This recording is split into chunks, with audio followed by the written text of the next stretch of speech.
Good afternoon and good evening to all of our parents. This is Connect, Inform, and Engage, and I am Michelle Royster, your parent coordinator. I would like to thank you for coming out tonight. Today's topic will focus on the different student services that Nash County Public Schools offers to our students and our families.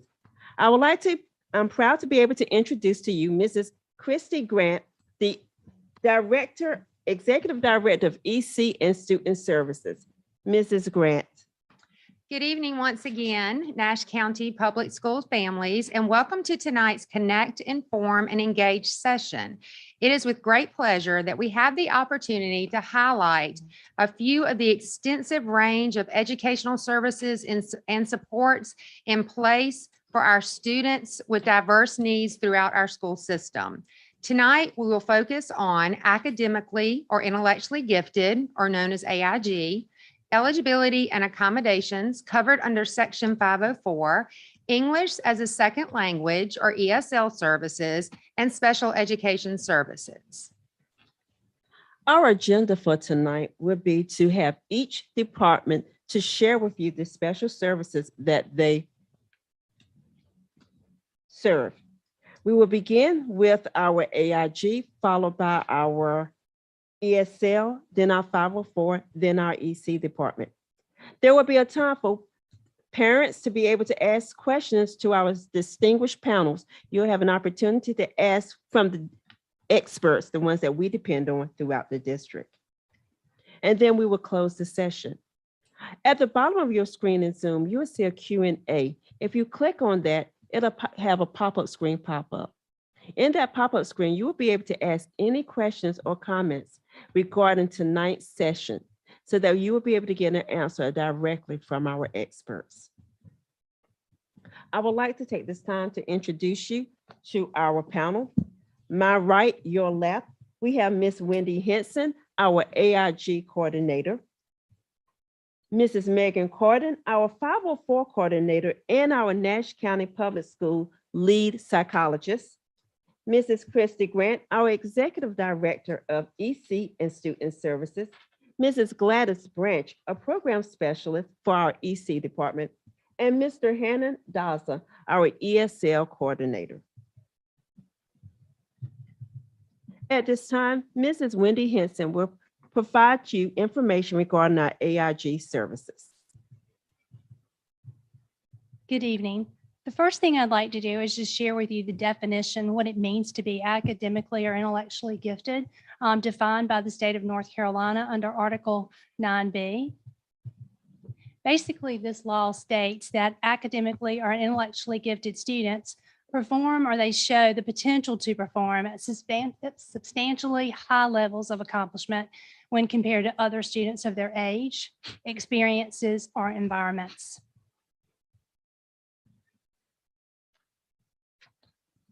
There are basically 5 categories of AIG in the state of North Carolina. We have AG, which is academically gifted in both reading and mathematics. We also have AR, academically gifted in reading. AM, a student is academically gifted in math. AI is academically gifted in reading and or mathematics and intellectually gifted, and sometimes it's even called AIG. And then IG is intellectually gifted. We begin the process in Nash County in the 3rd grade. We start by looking at a student's BOG score as well as the COGAT score. The COGAT is a universal screener that is actually given to all of the 3rd graders in our district. We take a look at their scores at this point and decide whether we move on to the Iowa by looking to see how close they are to the 90th percentile. So if a student in any of the areas of the COGAT, including the overall composite, is at the 90th percentile or at the 90th percentile in the BOG, we will continue looking at those students and we'll give them the Iowa assessment. If a student, one of these 3rd graders, if they actually meet 2 of the following criteria, they can be identified as academically gifted either in reading or math or IG. IG is if they score at a 97th percentile on the aptitude test. The composite scores for either the aptitude, which is the COGAT, are the composite scores and the sub-scores for the Iowa. If any of those scores are at the 90th percentile, that is one of the pieces of the criteria for identification, as well as a minimum of 3 artifacts. And artifacts are just our evidences that support either the mathematics or the reading potential. And as I've said before, there's basically 3 areas that we look for. Students qualify when they are identified in 2 of these areas. Aptitude is first, which is our test that predicts the student's future performance in a particular domain. We actually here in Nash County give the COGAT to 3rd grade, and then we also can give the LSAT. Then we also look at achievement, and achievement is designated by the test, the Iowa. And this is also typically given to 3rd graders. And this is when we measure the actual potential in specific content areas. And then the last, as we've mentioned before, are the students' artifacts. And these are the supplemental measures of giftedness. We look at their work over time, and it can be determined over a lot of different actually pieces of the puzzle. One of the things is our end of grade testing, as well as EOCs. And then we also can look at their portfolio pieces. We even can look at their creativity, their leadership, and their adaptability. We look at teacher observation and a gifted checklist, and we also can look at outstanding achievement outside of the classroom. We can also look at students at other grade levels, not even K2, but we typically focus on the 3rd grade level. But then as they grow in potential, we can look at our 4th through 12th graders as well. And we still do the same type of criteria, but we may go back and look at their existing artifacts to support whether we need to continue testing or test again for gifted in those grade areas.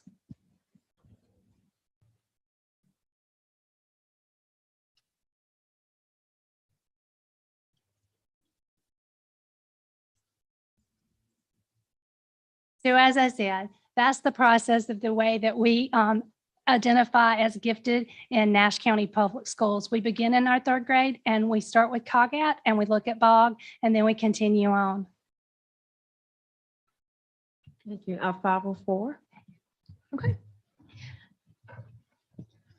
So section 504 is what we're referring to when we say the number 504. That means the section 504 of the Americans with Disability Act. And that basically says that any organization, including schools, but any other organization that receives funding from the federal government cannot discriminate against anyone because of a disability. Section 504 also ensures that reasonable accommodations are made to allow access to the environment, to students' education, as well as extracurricular activities that are available to all students. So when we identify students under Section 504, we start with our 504 team, and all of these eligibility decisions are made by our team in a review of all the available information and data. So first we look at whether or not a student has a documented impairment. And if so, we evaluate whether that impairment substantially limits a major life activity. And so if a student is eligible with those 2 prongs, we would also ask whether that student requires accommodations to have equal access to their education, to the school setting, or any other school activities.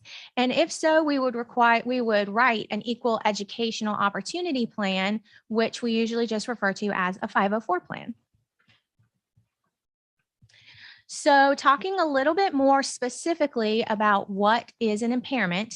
An impairment could be any physical or mental diagnosis, and that includes mental health conditions as well as medical issues. We have students with lots of different ranges of diagnoses across physical and mental health, but that impairment has to cause a substantial limitation to a major life activity to fall under the 504 umbrella. And so when we're talking about a substantial limitation, we're comparing that student to same age peers and asking, does that impairment cause the student to have significantly more difficulty performing that same major life activity? And major life activities can include lots of things, caring for one's needs, any functioning of organs or body systems, breathing, concentrating or thinking, and getting along with others.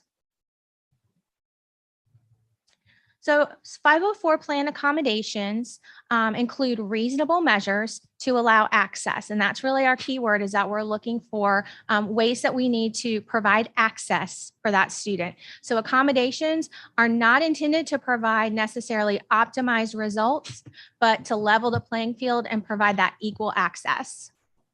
504 plan accommodations are not limited to testing accommodations. They could include any reasonable accommodation that the student needs to ensure equal access to their education and to the school environment. So some of the questions that were often asked about 504, the first one is, do all students with a diagnosis qualify for 504? And again, the 504 team must consider whether there's a substantial limitation to that major life activity because of that diagnosis in order to determine whether a student qualifies for 504.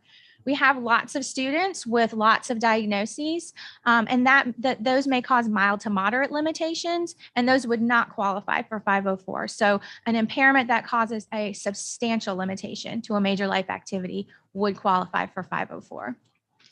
And how can a parent request a 504 plan for a student? If you have a concern about your student and think that maybe they should be considered for 504 eligibility and a 504 plan, the first thing to do is communicate with your child's teacher. You can bring your concerns to the school principal or to the school counselor and ask for a 504 team meeting so that all the information can be considered and the team can move from there in making eligibility decisions. And we're going to talk a little bit more when we discuss exceptional children's services about what an IEP is. But often we're asked, what's the difference between a 504 and an IEP? And both a 504 plan and an IEP, which is an individual education plan, provide accommodations, modifications, and related services that a student might need to provide access to education because they have any type of eligible disabling condition. Whereas with 504, we're looking for a physical or mental impairment that substantially limits a major life activity, and we're really focusing on access. The IEP is also for students who might have a disability or an impairment, but it's got specifically 14 disabling conditions that are outlined for eligibility for an IEP. And the biggest difference between a 504 plan and an IEP is that specially designed instruction. So an IEP is going to provide specially designed instruction based on that student's needs, where a 504 plan provides accommodations, but does not provide specially designed instruction.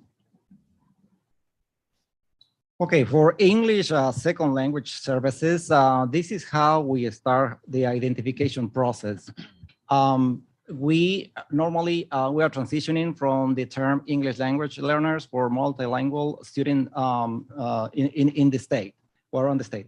What we do first is we take a look at the enrollment packet and we look specifically for the home language survey that will ask 5 questions that basically the parents will answer those questions and provide more information to us.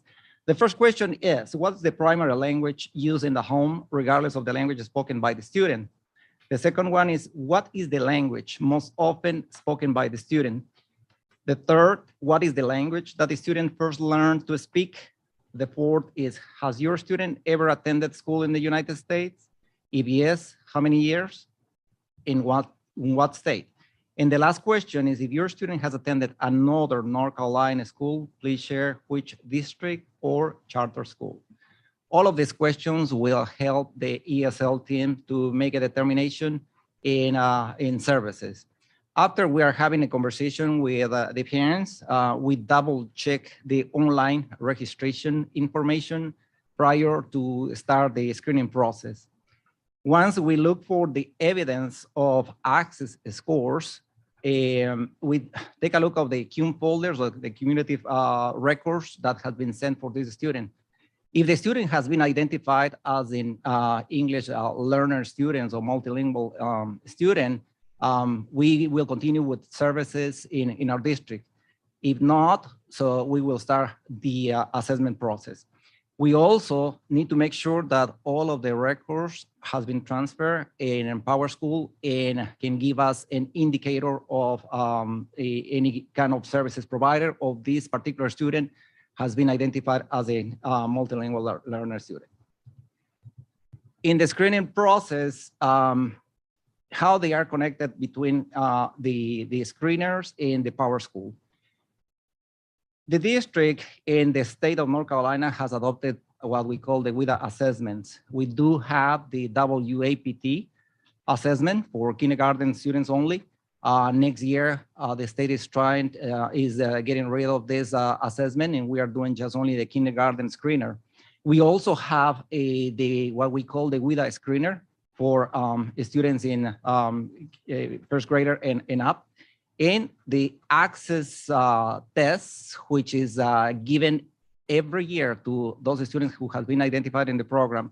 Access stands for Assessing Comprehension and Communication in English, state to state for English language learners test. This has been adopted by the state board. So 30 days prior to or after the student enrollment, we need to screen the process for this particular student. And after we have provided the screening process, 14 days from testing, we have to notify the parents via a letter about the services that the student is going to receive. PowerSchool is our authoritative source for English language collection data. However, the ESL department in Nash County also handle what we call the Elevation platform, and we store all the data collection from our English language learner students. When we add those scores, PowerSchool automatically generates in the identification process, and they will be as a current students or never identified students in the district. So once entered into PowerSchool, the scores can be downloaded. Who is an English learner? Any student identified in PowerSchool as a current English learner who has a home language survey with another language other than English and has been screened immediately will be identified by the ESL team and start receiving services. What kind of services do we provide? ESL services such as intensive, moderate, or supported services will be provided for all the ESL teachers in our district. Once the student has exited the EL services denomination, this student will become into a monitoring format limited English proficiency for up to 4 years. Now, what Nash County Public School native language are? The district has identified 838 multi-language students. They are coming from different backgrounds, and we have 764 Spanish-speaking students, Arabic 45, Vietnamese 7, Wolof and Gambian 7. We have also the Hindi, Indian, and Urdu 3 students, Chinese 3 students, Kiswahili and Kilendo 1, and Russian 1, Korean 2, Portuguese 2, French 1, Afghani 1, and Creole French 1 student. All of these multilingual students are located in our school district and are served by the ESL team. Great. So EC is next. And my question to you is, what is special ed? So special education is a specially designed instruction that address the unique needs of our students eligible for services. And these services are provided at no cost to the parents, which includes the related services a student need to assess his or her educational program. How are students identified for special education? When a public agency or a parent suspects that a child may have a disability, that agency or parent must provide in writing the reason for the referral, and that letter must address the specific concerns and needs and also the strengths and needs of that student. The referral could be given to the principal, the child's teacher, any school professional like the counselor, the superintendent, or the EC director. And for preschool students, that referral can be given to the preschool coordinator, which at this point is Roger Tillery, or the child's teacher by calling central office if you're not sure where to take that referral. As soon as the referral letter is received, by law, the school system has 90 days to act on that letter. And that's including calendar days, not just school days. The team will meet and consider all relevant information in order to make and determine if additional data is needed in order to determine eligibility for special education. If the team determines an evaluation is warranted, then an evaluation must be conducted. Eligibility for special education is determined by a team that includes the teacher, the school, the staff, the administration, and the parents. The team must determine that the child has a disability, that the disability is negatively impacting the educational performance, and the child requires specially designed instruction. And if you look at the screen, these are the 14 disability areas that are recognized in the state of North Carolina. I don't want to read them all, but just to point out a few: autism spectrum disorder. We have DD, developmentally delayed, which is usually our pre-K students. We have specific learning disabilities and speech and language. And you can see all the others, which we will serve those kids if they qualify for specially designed instruction. And I'm going to pick it up here because once a child is determined eligible in one of the 14 disabling categories, then an individualized education plan is developed. So the IEP is a document that's developed for any child in the public school system who has been determined in need for special education. The IEP has to be created by a team with the teachers, the administrators, any other school staff or related service staff that may be needed, and certainly the parents. We definitely want to be they're a crucial part of that conversation and development of that plan. So as a team member, you can actually request a meeting at any time to review your child's progress towards his or her goals, or to even propose any changes that may need to happen prior to an annual review meeting. Oftentimes parents think that they have to wait until an annual review or a reevaluation meeting, but as a parent, you can request a meeting. And some examples would be if you want to discuss any modifications to service delivery, and we're going to talk about that in just a minute. If there are any accommodations that we may want to discuss adding or removing, or any additional supports that may need to be in place. If you have any new or updated medical information or outside evaluations, we would certainly want to meet as a team, review those, and see if there are any changes we may need to make to the child's plan. If there's any behaviors that need to be addressed through a behavior intervention plan or through an IEP goal, then we would look at conducting a functional behavior assessment.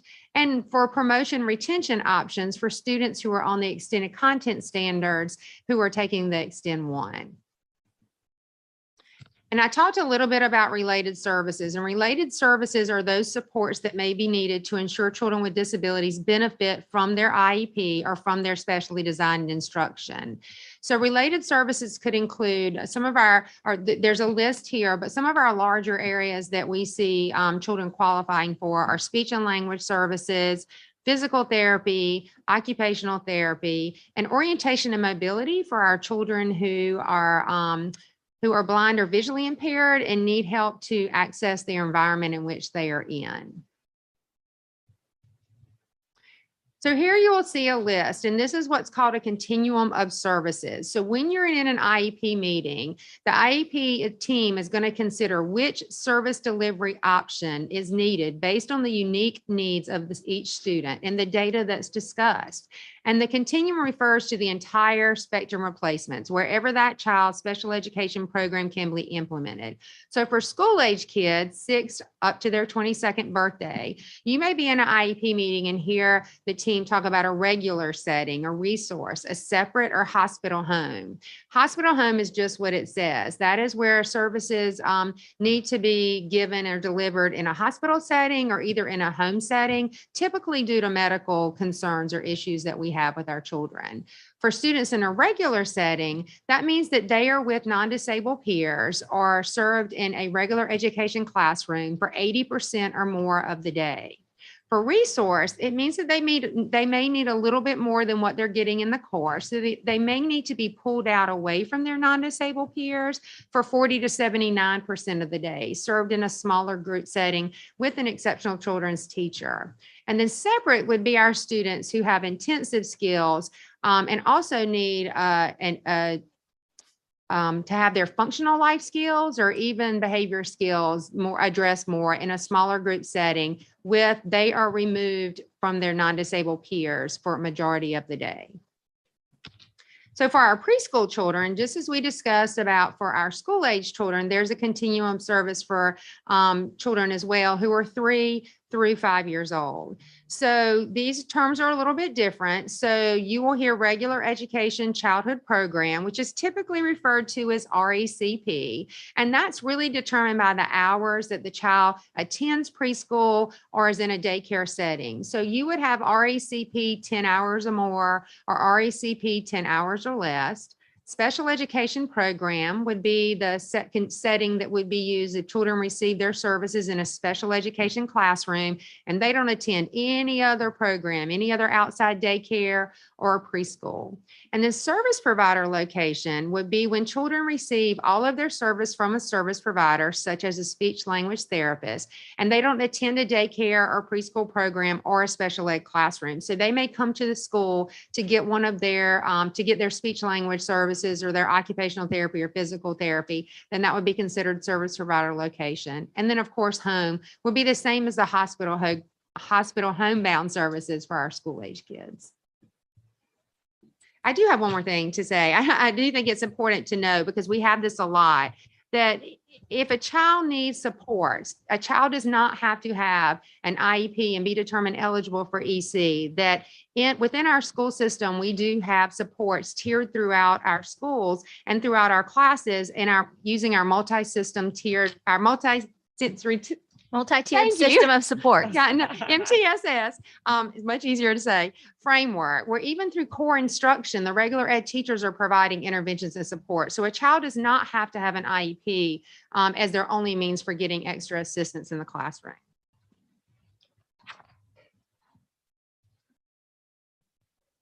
At this time, we'll be able to ask questions by our panel. And while you are typing in any questions, we have been very fortunate in that parents have already provided us with some questions in advance, and we will be asking those questions that were given in advance.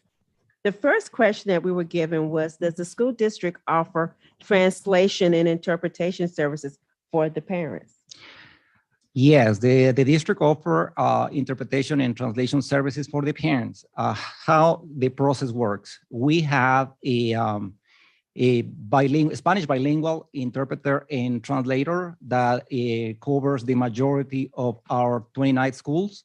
And this person will go and participate into Iep meetings, into parent conference and things like that, providing interpretation and translation services. We also have a regional interpreter that is located at the southern end, or that covers the southern end, 3 schools actually at the southern end of the county. She helped with the interpretation and translation services.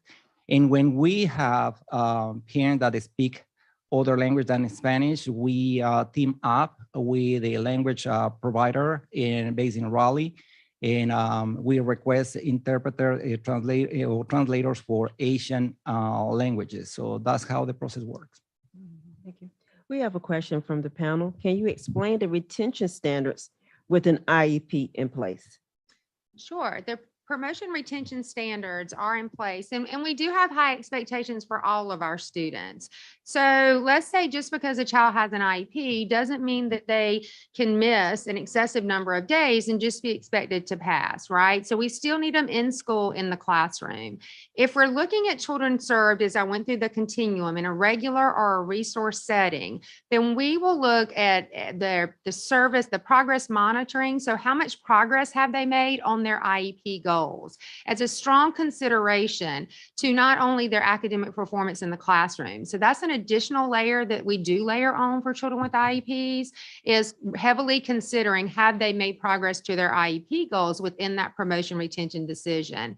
For our children on the extended content standards or on taking the Extend 1 alternate assessment, then we have board policy that refers the decision of promotion retention back to the IEP team, where the team sits around and discusses and makes that decision for promotion retention. Thank you. We also have another question. How do services for AIG look? Is there more work given to students who are identified as AIG? We have something called a differentiated education plan when students are identified as gifted in our district. And we meet yearly with parents and students to discuss their services. They can be, depending on their grade levels, they can be anywhere from a compacted course that they're in. They could be in cluster groupings. They can have pullouts, which are enrichment clusters. And then the teachers also have resources to be able to do tiered assignments and work with the AIG facilitators for that as well. Disciplinary units can also be assigned to students, as well as applied and advanced integrated skills. Thank you. I have taken my child to get tested outside of the school district. What do you recommend that I do with the test results? I'd be glad to take that one. So if you've taken your child to have a psychological evaluation, a psychoeducational assessment, or any other type of assessment that you would like to share with the schools, I would say start by giving that information to your child's teacher or to the school counselor or the school principal. And then also be prepared to talk about what would you like for the school to do with that information. Sometimes parents want to share it just so the school is aware of what's going on with the student. If you would like to share that information and like for that student to be considered for an IEP or for a 504 plan, like was discussed when Ms. Branch was talking about referrals to the IEP team, if you have concerns that you're that you would like to specifically share along with that psychological or psychoeducational evaluation, that's always helpful too, just to kind of know what would you like for the school to do with that information, what outcomes are you looking for? Thank you. Once identified, and I think this question is for all of you, once identified for services, will a student continue to receive these services through graduation? From the ESL point of view, it all depends. Could be once the student has been identified as an English learner, the student will go through the process into the language acquisition process until he or she exits out the program. So it will take a couple of years, it could take 1 year, or it could be from the whole educational life. It all depends. So not necessarily need to be all the way until graduation, but it varies. Right. And I also want to jump in. One of the things that we've mentioned a lot is specially designed instruction. So a child, as long as they continue to need specially designed instruction, that child can continue through graduation. But one thing for sure, that every 3 years there's a reevaluation determination to determine if they continue to qualify for services. And if they do continue, that the program continues. But if they do not need specially designed instruction, they can be exited from the program, but they can still receive accommodations and modifications in the classroom. And one more thing to add to that is the parent does retain the right to withdraw consent at any time if they no longer wish to have their child. If you no longer wish to have your child in the program and receiving services, then we have had a couple of parents that do retain that right and withdraw their kids from services. And from a 504 perspective, very similar to what Ms. Branch said, with EC, we do have an annual review process where we look at the accommodations plan, consider whether any changes need to be made, and then every 3 years would also have a reevaluation process. So some students may require a 504 plan that stays with them until graduation, and some students may no longer require those accommodations. We just review that data yearly for the annual review and every 3 years for a reevaluation to make that determination. And in AIG, a little different. Once you are gifted or identified, your identification stays with you. The services may change depending on the needs of the students. And also parents, as Ms. Grant said, the same thing. Parents can opt out of the services if they want to, but once we identify, they will receive services all the way through until they graduate. Thank you. What is the difference between a teacher conference and an IEP meeting? And I'll take that one. A teacher conference is basically just anytime you want to have a meeting with your teacher or your teacher wants to have a meeting with you without making any changes or proposals to the individualized education plan or to services that are being given.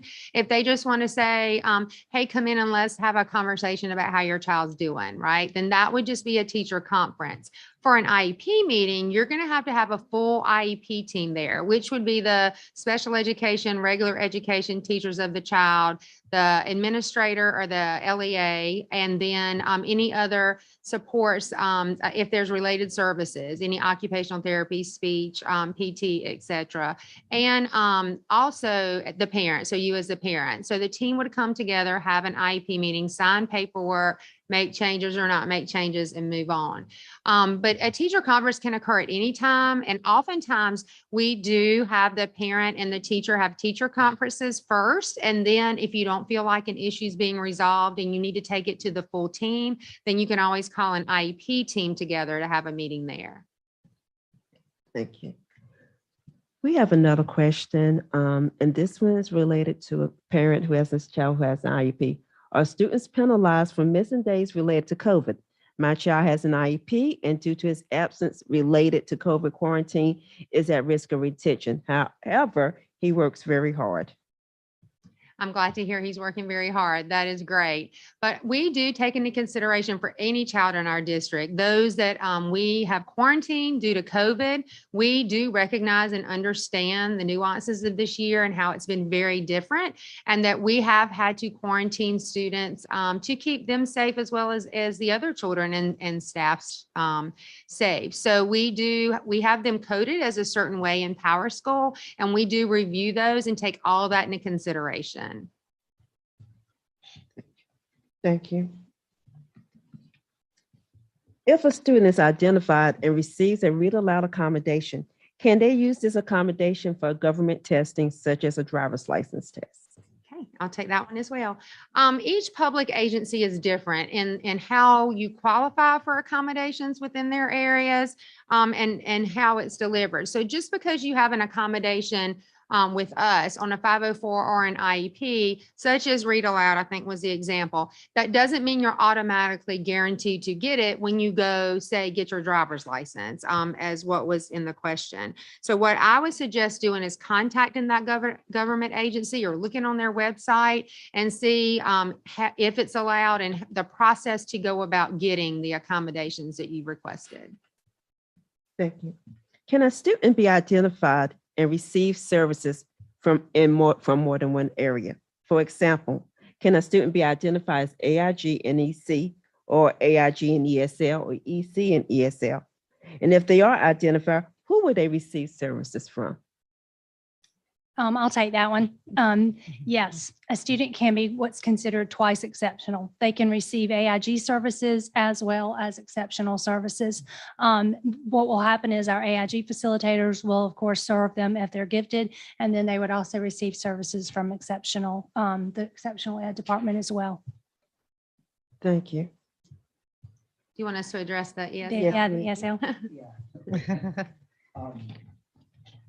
Yes, same situation with the ESL. If the student is considered ESL in EC, there's a collaboration among the departments, a conversation between the teachers, the ESL teacher and the EC teachers at the school level.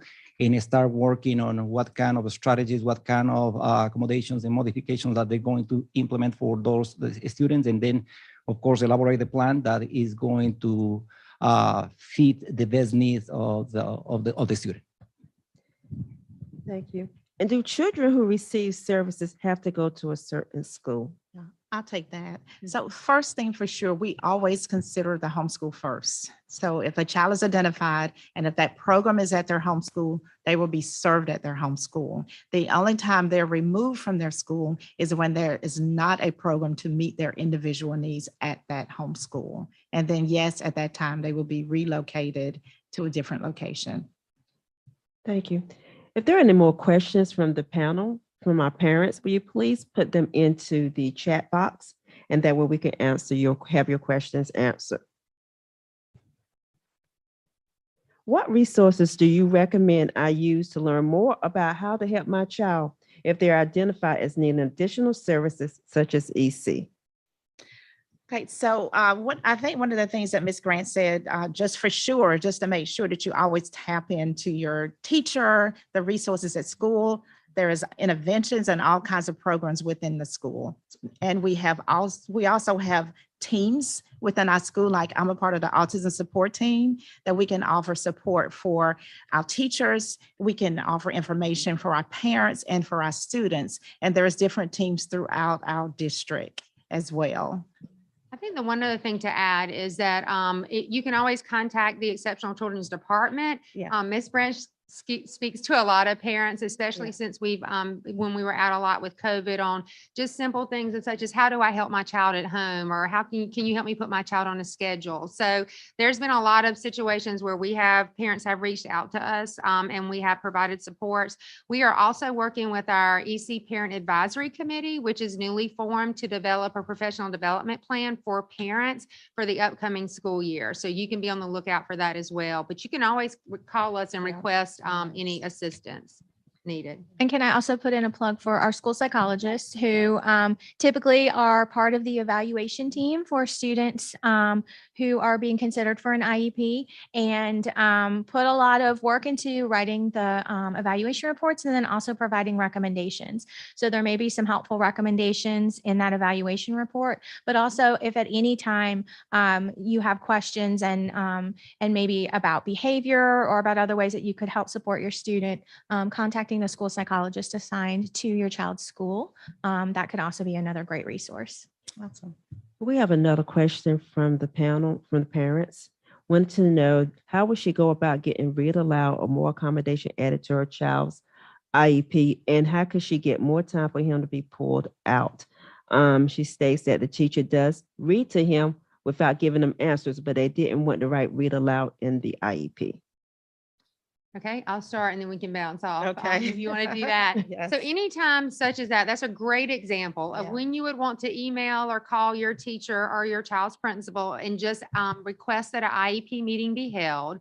That is an IEP team decision. So the team will have to determine that those services and accommodations are needed in order for the child to access and make progress in the general curriculum and on their IEP goals.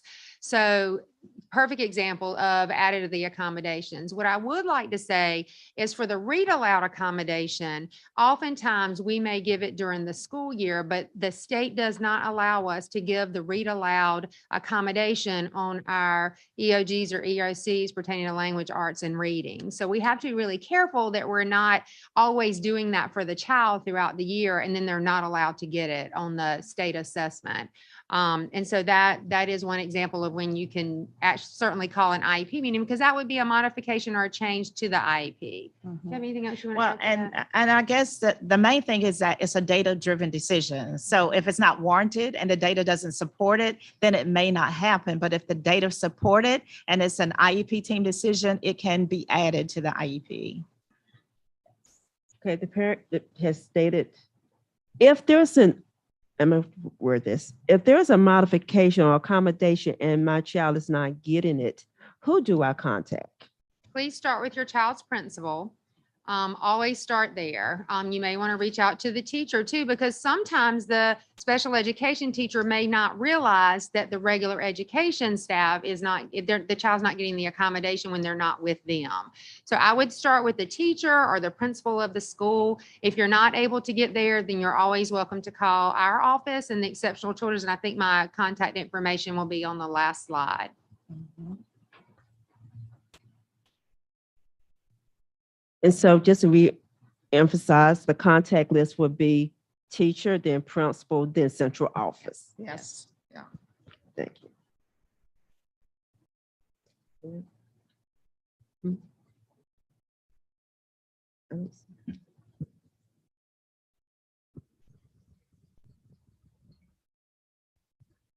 All right, there's a question that says, this has been very informative, and I hope students in Nash County who are identified with blindness or visual impairments can participate in the Discoveries in Earth Science program at ECU.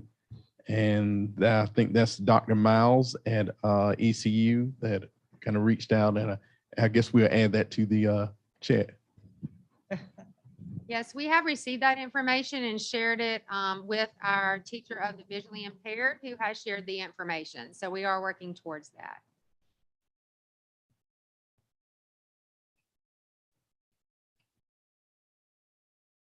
We're going to give one more minute to see if there's anybody else who would like to ask a question.